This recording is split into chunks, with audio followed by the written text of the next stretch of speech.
You wake up already tired, not because your body didn't rest, but because your mind never got the chance to. You were scrolling right before bed. Your brain was still digesting everyone else's lives, everyone else's voices. When your eyes closed, your nervous system didn't. It kept running in the background, processing, comparing, calculating, protecting. And when the sun rose, it didn't feel like a new day. It felt like the continuation of a fight you never signed up for. You drink your coffee, not for energy, but to numb the fatigue. You open your laptop not with focus, but with friction. You don't feel ready. You feel restless. And the worst part, you think this is normal.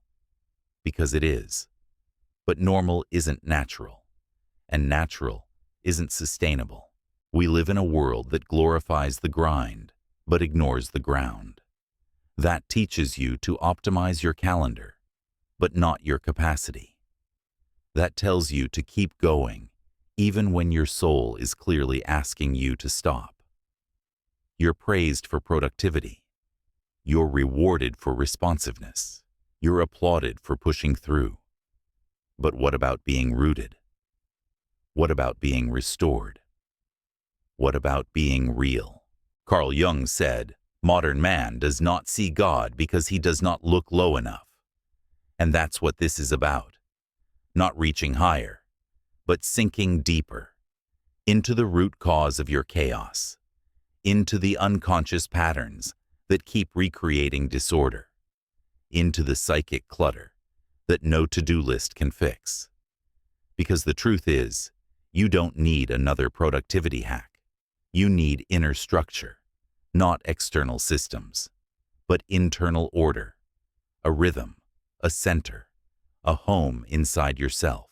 But that's the hardest thing to build, because no one taught you how. No one taught you how to regulate, how to discern between true rest and escapism, how to listen to your body without running from its messages, how to hold discomfort without numbing it with noise.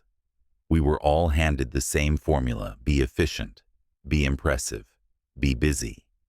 But no one handed us the map back to wholeness. So this video is that map, not a motivational speech, not another system to add to your already full life, but a dismantling of what you think you need, of the noise that's taken over your nervous system, of the unconscious beliefs that productivity equals worth.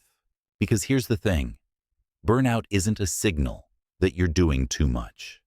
It's a signal that you're carrying too much that isn't yours, that your system is no longer oriented around your center, but around chaos, that your energy is leaking into obligations, identities, and inputs that don't belong in your field. This is about energy architecture, about nervous system restoration, about returning to the place within you that knows how to hold pressure without collapsing, that knows how to move without burning out, that knows how to be in motion while still in peace. Jung called it individuation, the slow, sacred process of becoming whole, of integrating all your parts, not just the productive ones, not just the powerful ones, but the tired ones, the hidden ones, the rejected ones. Because wholeness isn't built through doing more. It's built through owning more of yourself. So, if you've ever felt like you're constantly managing a life that feels heavier than it should, if you've ever wondered why your ambition is high, but your capacity is low, if you've ever felt like you're organized, but still overwhelmed, this isn't your fault. It's your structure. And today, we're going to rebuild it from the inside out. Structure is not about rigid rules. It's about energetic scaffolding. It's about how you hold yourself in space, psychologically, emotionally, and somatically. It's the invisible rhythm behind your actions. And when that rhythm is broken, your life feels jagged. You react instead of respond. You sprint instead of flow. You numb instead of nourish. You collapse into overstimulation and then punish yourself for not being productive, inside that overstimulated state. This is not just unsustainable, it's inhumane. Carl Jung didn't talk about burnout the way we do today, but he understood it deeply. He spoke of psychic inflation, of what happens when the ego expands beyond its capacity, driven by ambition or collective ideals, without integration from the deeper self.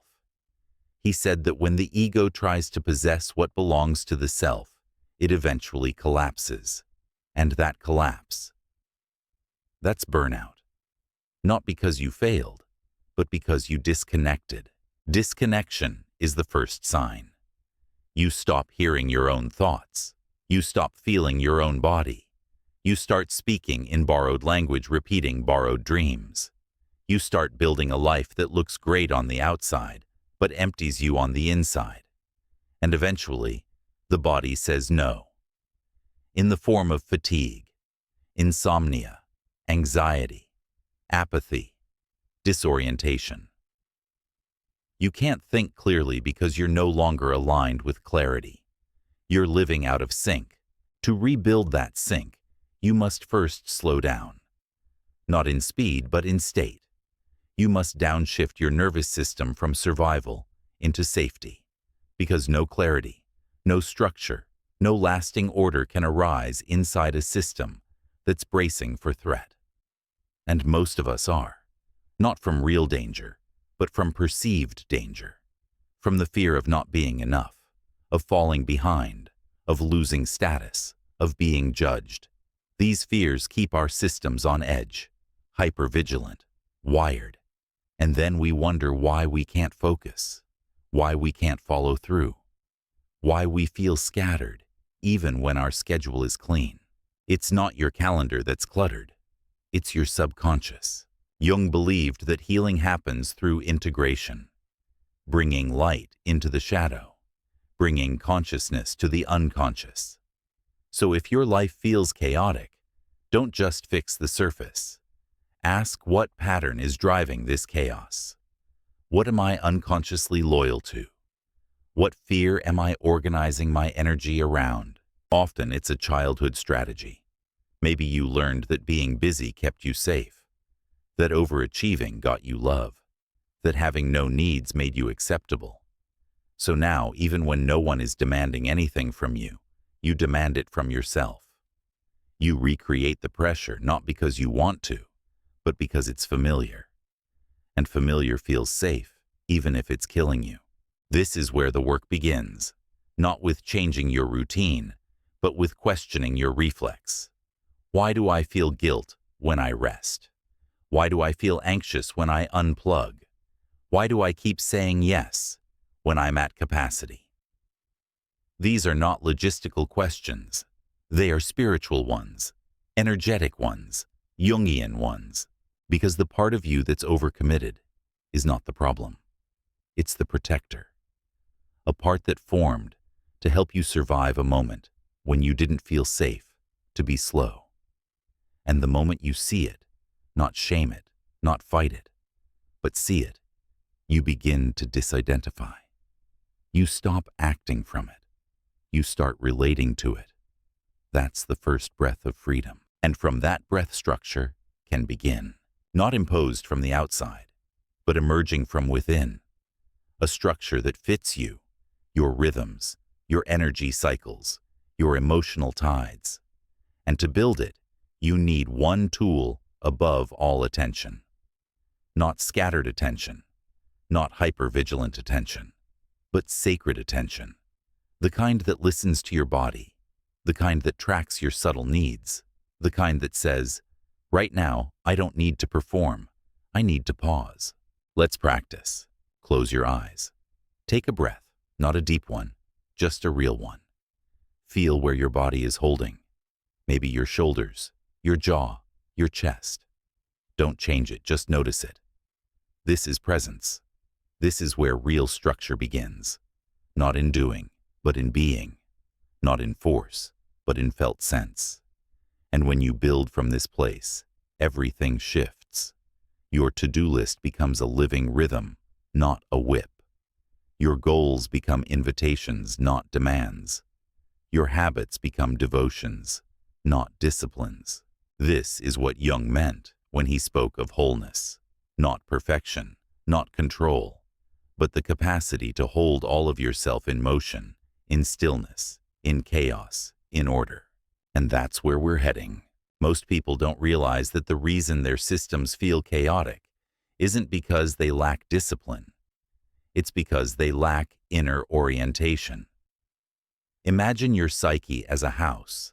If every room is filled with noise, old beliefs, unmet emotions, scattered thoughts, you'll feel overwhelmed the moment you walk in. Doesn't matter how clean the exterior looks. And that's how most people live. Managing the outside, avoiding the inside. Adding new windows while the foundation is cracked. Trying to organize chaos by doing more faster. But Jung reminds us the psyche isn't healed through addition. It's healed through attention and integration.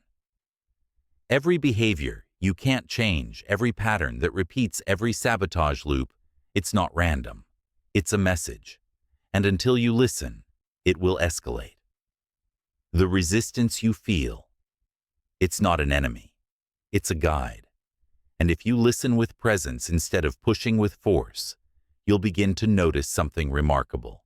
Your system knows what it needs. It's been whispering it all along.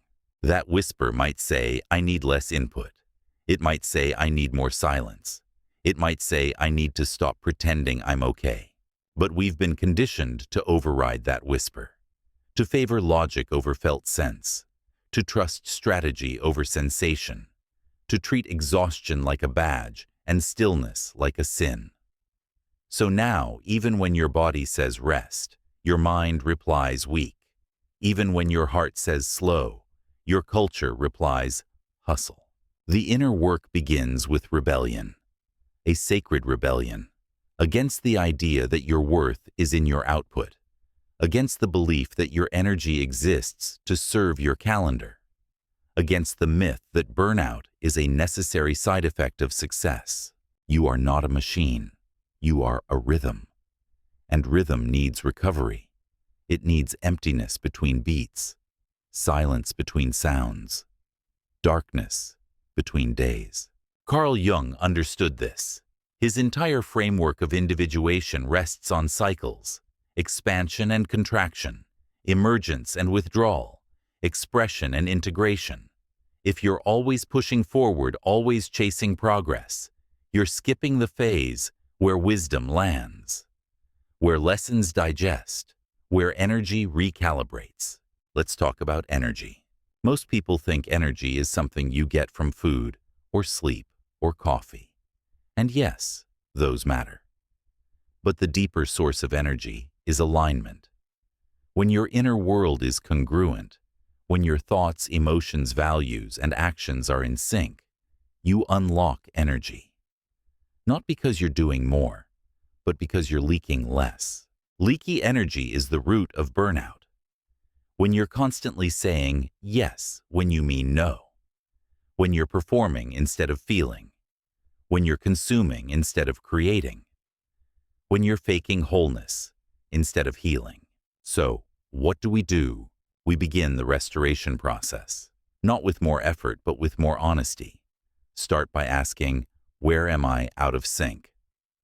Look at your schedule, your relationships, your self-talk, your technology use, your obligations. Ask, does this energize me or drain me? If it drains you, pause. Don't react, just notice. This noticing is a reclaiming. Then begin the cleanup. Not all at once. That would overwhelm the system. But gently, one small restoration at a time. Unfollow one account that activates your nervous system. Cancel one obligation that's fueled by guilt. Say no once a week without an excuse. Protect the first 30 minutes of your morning from external input. These are not small acts. They are sacred acts. They are structural shifts. And they matter.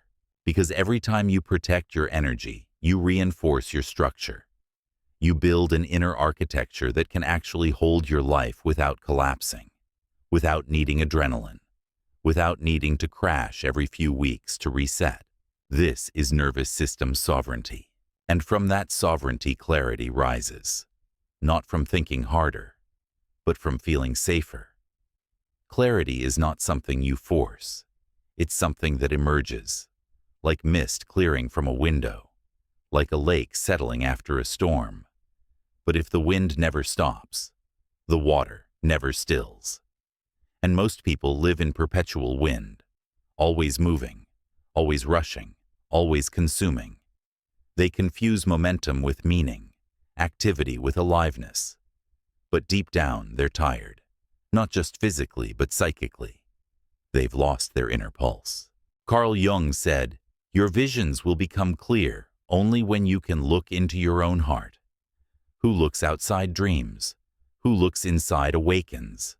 And that awakening begins in silence, in slowing, in subtracting what's no longer aligned, in facing what you've been avoiding, not to fix it, but to feel it. Because feeling is the bridge between the unconscious and the conscious, between the body and the mind, between chaos and order. And most of us are disconnected from that bridge. We've intellectualized everything. We know the theory. We've read the books. We've watched the videos. But we haven't embodied the truth. We haven't let the wisdom descend. Embodiment means feeling your yes and your no. It means trusting your gut, even when it contradicts logic. It means honoring your cycles instead of fighting them. It means asking moment to moment, is this nourishing or numbing? Is this true or just familiar? And to access that level of discernment, you need one essential practice: stillness. Stillness is not passive. It's not lazy. It's not wasting time. It's the womb of all creation. It's the soil where clarity grows. It's the canvas on which your structure is drawn. Without stillness, your structure is noise, movement without meaning, progress without peace. So how do we practice stillness in a world that fears it? We begin small, 1 minute a day. Sit, breathe, listen, not to the world, but to yourself. Let the discomfort rise. Let the chaos reveal itself. Let the inner noise come forward, not to be judged, but to be held. That's where regulation begins. That's where integration begins. That's where restoration begins. And as you build that stillness muscle, your tolerance for truth expands. You begin to notice the subtle ways you self-abandon, the quiet moments where you override your needs, the invisible choices that keep you out of sync. And with that awareness, you reclaim choice. You reclaim power. Power not as control, but as coherence. You start to live from your center, not your conditioning. You start to design your life around your energy, not your expectations. You start to create order, not as perfection, but as presence. This is the new structure. Not rigid, not hustle-based, not externally imposed, but living, breathing, organic. A structure that bends, but doesn't break. That holds you, but doesn't cage you. That moves with your seasons, not against them. And from this structure, motivation returns, not as a fleeting spark, but as a steady flame, a fire that doesn't burn you out, but lights your path. From this place of inner structure, you begin to see the world differently. You're no longer pulled into every distraction. You're no longer hijacked by urgency. You're no longer addicted to chaos. Instead, you respond, you align, you move with purpose. And this is where energy becomes generative, not just something you protect, but something you produce through alignment. Alignment is not about everything being perfect. It's about everything being real. It's about coherence between what you feel, what you say, and what you do. When your inner world is fragmented, it takes enormous energy to maintain the illusion of wholeness. But when you bring those fragments into union, when you honor each part, you unlock vitality. You stop leaking energy. You stop fighting yourself. Jung taught that the psyche seeks wholeness, not success, not control, not admiration, but integration. And the more you resist a part of yourself, the more it controls you. The more you avoid a truth, the more it shapes your life in shadow. So the structure we're building here is not just about boundaries and habits. It's about wholeness, about making space for all that you are, even the parts you've disowned, especially those, the anxious part, the tired part, the lazy part, the part that says I don't know, the part that wants to rest, the part that's still hurting. These are not obstacles. They are orphans. Parts of you that learned to survive in silence, and they're waiting not to be fixed, but to be re-included, to be welcomed back into the whole. That's how structure becomes sacred. It becomes a container for reintegration. It becomes a sanctuary for your full humanity. It becomes the opposite of burnout, because burnout is fragmentation.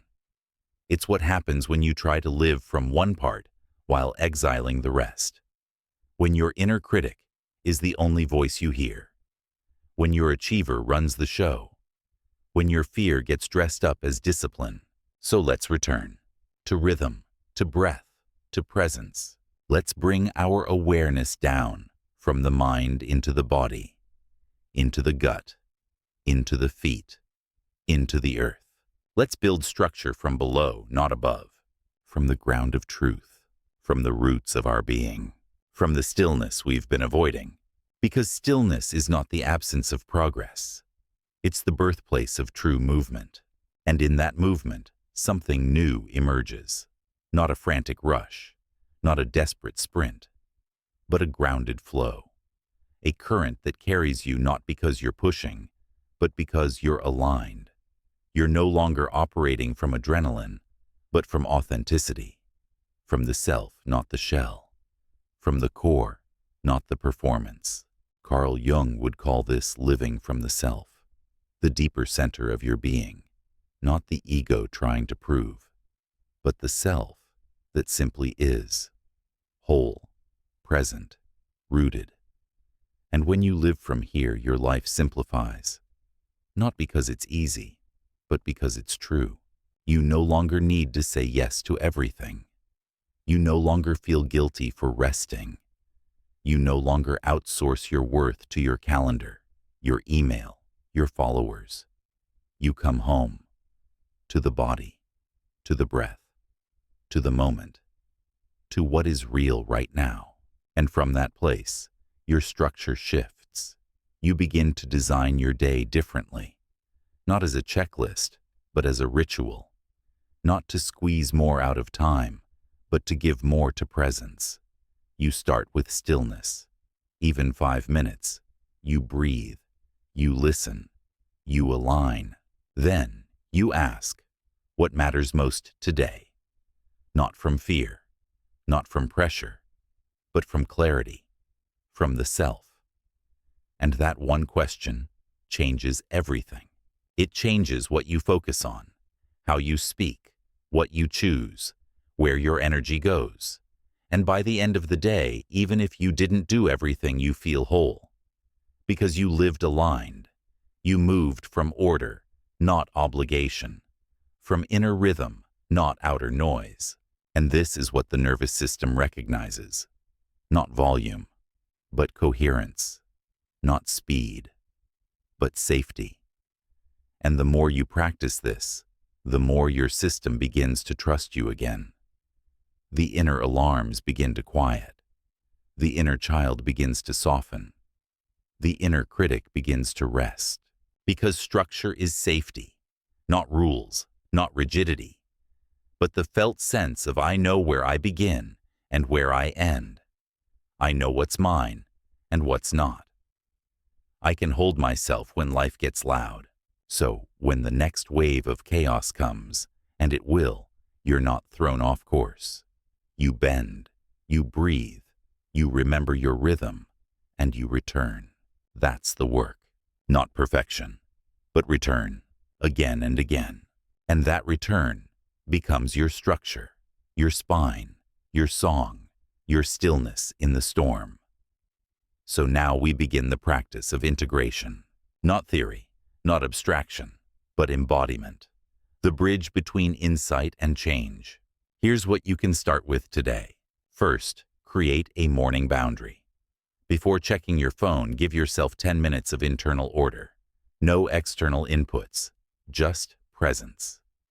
This sets the tone. It's a signal to your nervous system. We lead from the inside. Second track. Your energy leaks. Throughout the day, notice, where do I feel drained? Not because I'm exerting effort, but because I'm out of alignment. Write them down. These are your first restructuring points. Third, introduce a sacred pause. 3 times a day, before you react, before you say yes, before you rush, pause. Place a hand on your chest. Ask, is this mine to carry? Let the body answer. The body never lies. Fourth, make space for silence. At the end of the day, sit for 5 minutes in total stillness. No music, no talking, just listen. This is not about peace. It's about presence, about rebuilding your inner structure from quiet awareness. Fifth, choose one sacred no. Each week, say no to something that drains you, not with guilt, but with reverence, because every no to chaos is a yes to order, to inner structure, to self. And finally, build a weekly restoration ritual, not a reward, not a luxury, a need. Block 1 hour to do something that brings you home to your body, to your rhythm, to your breath. Walk in nature, write, dance, rest. The form doesn't matter, the return does. These are not hacks. These are healing structures, structures that hold you, not because you're broken, but because you're rebuilding. Rebuilding a life that doesn't just look good, but feels real. A life where clarity lives in your body, where your nervous system is your compass, where your energy is respected, protected, and slowly, sacredly restored. So here's the invitation, not to do more, but to return more, to the self, to your natural rhythm, to the order that's always been waiting beneath the noise. And now I leave you with this question. What's one invisible structure in your life that you know is draining your energy, but you've been afraid to change? Let me know in the comments. Let's begin that shift together.